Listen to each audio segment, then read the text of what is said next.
ሰላም፣ ይህ ኢትዮ ፊደል ነው። በኢትዮ ፊደል አማርኛ፣ እንግሊዝኛ፣ ሂሳብ እንዲሁም ሌሎችን ትምህርቶችን በኦንላይን እናስተምራለን። መማር የምትፈልጉ ቪዲዮ ላይ ባስቀመጥነው ስልክ በኢሞ፣ በዋትሳፕ፣ በቴሌግራም እንዲሁም በሌሎች የሶሻል ሚዲያ አማራጮች ሀሎ በሉን። የምትፈልጉትን ትምህርት በምትፈልጉት ሰዓት መማርና መከታተል ትችላላችሁ።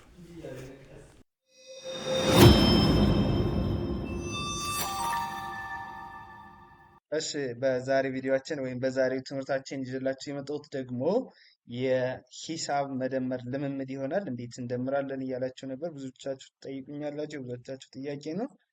እንግዲህ ዛሬ ቁጥሮችን እንዴት እንደምራለን በቀላሉ አሁን ለምሳሌ ሁለት አሃዝ ያለው ቁጥር ተሰጥቷችሁ ደምሩ ስትባሉ ብዙ ሳትቸገሩ በቀላሉ የምትደምሩበትን ስልት በደንብ አሳያችኋለሁ። እንግዲህ ከላይ የሰጠኋችሁ አሉ። ለምሳሌ እዚህ 12 ሲደመር 14 አለ። 10 ሲደመር 34፣ 23 ሲደመር 13፣ 17 ሲደመር 11፣ 13 ሲደመር 15፣ 25 ሲደመር 43 ይላሉ። ያው እነዚህን እንደ ምሳሌነት ወሰድኳቸው። ጀስት እናንተ ደግሞ በቃ ከዚህ የበለጠ አድርጋችሁ እንትን ማለት ትችላላችሁ፣ መለማመድ ትችላላችሁ። የትኛውንም ቁጥር በዚህ እኔ በማሳያችሁ መንገድ ከሰራችሁት ምንም ሚሊዮን ይሁን ቢሊዮን ይሁን በቀላሉ መደመር ትችላላችሁ ማለት ነው።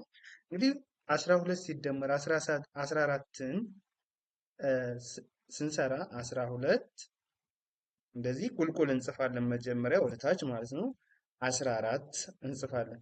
እንግዲህ እኒህን ቁጥሮች መደመር ነው። እኛ እንዴት እንደምራቸዋለን ካለን እኩል ነው እንበልና ያው 2 ሲደመር 4 እንላለን። ከግራ ወደ ቀኝ ማለት ከቀኝ ወደ ግራ እየደመርን እንሄዳለን። ከቀኝ ወደ ግራ። ስለዚህ 2 ሲደመር 4 ስንት ይሆናል? 6 ይሆናል አይደለ? 6 ይሆናል። 6 ብለን እንጽፋለን። እሺ 2 ሲደመር 4 ደመርን። ከዛ 1 ሲደመር 1 ሲደመር 1 ስንት ይሆናል? 2 1 ሲደመር 1 2። ስለዚህ ከቀኝ ወደ ግራ እየጻፍንን ስለሄድንን እየደመርን ስለሄድንን ምንጽፈውም ከቀኝ ወደ ግራ ነው። ያው 6 ብያለሁ ከቀኝ፣ በግራ በኩል ደግሞ ከ6 በኋላ 2 ብዬ እጽፋለሁ። 2 ብዬ እጽፋለሁ። ስንት ይሆናል ማለት ነው? 26 ይሆናል ማለት ነው። መልሳችን 26። ያው 12 ሲደመር 14 26። በቀላሉ ትልቅ ቁጥር ማንኛውም ቁጥር ቢሆን በዚህ አይነት መንገድ ትሄዳላችሁ ማለት ነው። ቀጣዩንም አሁን እሺ እንስራ። ቀጣዩ ደግሞ 10 ሲደመር ስንት ነው? ወደ ታች ነው የምትጽፉት እንደነገርኳችሁ 34። እንግዲህ ከቀኝ ወደ ግራ እየደመርን እንሄድ አንዳንዶችን ማለት ነው። አንዳንዶች። ስለዚህ 0 ሲደመር 4 ስንት ይሆናል? 4 ነው። 0 ሲደመር 4 ይሆናል። 1 ሲደመር 3 እንላለን። 1 ሲደመር 3 ስንት ይሆናል? 4 ይሆናል። 4 ምንጽፈው ከቀኝ ወደ ግራ ነው። 4 መልሱ ስንት መጣ? 44። በቀላሉ ብዙ ሳታስቡ እንደዚህ እያደረጋችሁ ማግኘት ትችላላችሁ ማለት ነው። 44 ይሆናል ማለት ነው። ቀጣዩን ደግሞ ስናይ 23 ሲደመር ስንት ነው? 13 አይደለ?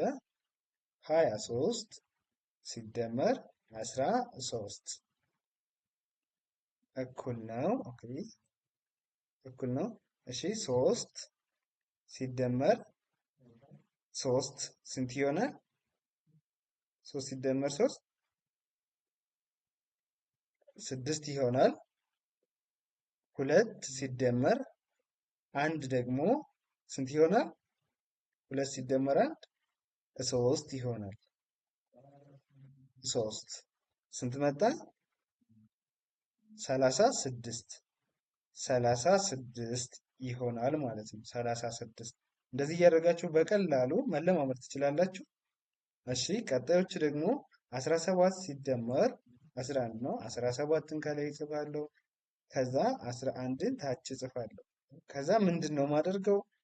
የመጨረሻ ከዚህኛው እያንዳንዶቹ ፊደል ከዚች አንዷን መደመር ከዚች አንዷን መደመር እያደረኩኝ ወደ ግራ መሄድ ማለት ነው። ከቀኝ ወደ ግራ ስጽፍም እንዲሁ ውጤቶቹን ስጽፍ ከቀኝ ወደ ግራ። ስለዚህ 7 ሲደመር 1 7 ሲደመር 1 ስንት ይሆናል? 8 አይደለ? ስለዚህ እኩል ነው ብልና 8 ብዬ ጽፋለሁ። 8 ብዬ ጽፋለሁ። ከዛስ 1 ሲደመር 1 ስንት ይሆናል? 1 ሲደመር 2 አይደለ? ስለዚህ 8ን ጽፍ ያለው ከ8 ወደ ግራ በኩል ነው እየጻፍኩ የምሄደው። እንግዲህ ወደ ግራ በኩል እየጻፍኩ ስሄድ 2 ብዬ ጻፍኩ። መልሴ ስንት ይሆናል? ስጨርስ 28 ይመጣል። 28 እሺ። ከዚህ በመቀጠል ደግሞ ስንት ነው? 13 ሲደመር 15 አይደለ?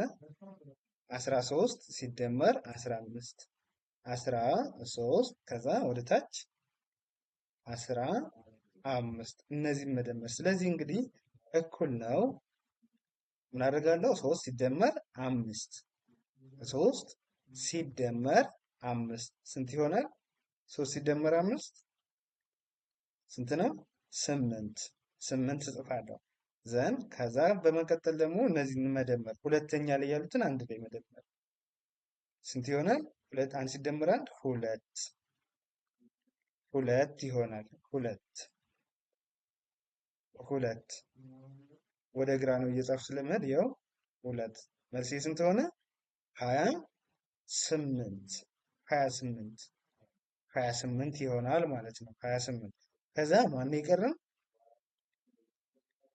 25 ሲደመር 43 25 ከዛ እንደዚህ ትጽፋላችሁ። ሲደመር 43 25 ሲደመር 43 እኩል ነው። እስቲ ይችንን እናንተ ሞክሯት። ስንት ትሆናለች? 25 ሲደመር 43 ይችን እስቲ ሞክሯት። እንግዲህ ከግራ ወደ ቀኝ ከቀኝ ወደ ግራ እየጻፋችሁ 5 ሲደመር 3 2 ሲደመር 4 ምናምን እያደረጋችሁ ስሩት። እስቲ ተለማመዱ። መልሳችሁን ኮሜንት ላይ አስቀምጡልኝ። ለዛሬ የነበረን የመደመር ትምህርታችን ይህንን ይመስላል። በዚህ አይነት መንገድ ከሰራችሁ ምንም ትልቅ ይሁን ትልቅ ቁጥር ይሁን ምንም ያስቸግራችሁ ነገር የለም። የዛሬ ትምህርታችን ይህን ይመስላል። ቀጣይ በሌላ ቪዲዮ እስክንገናኝ መልካም ጊዜ፣ ሰናይ ቆይታ ተመኘሁ።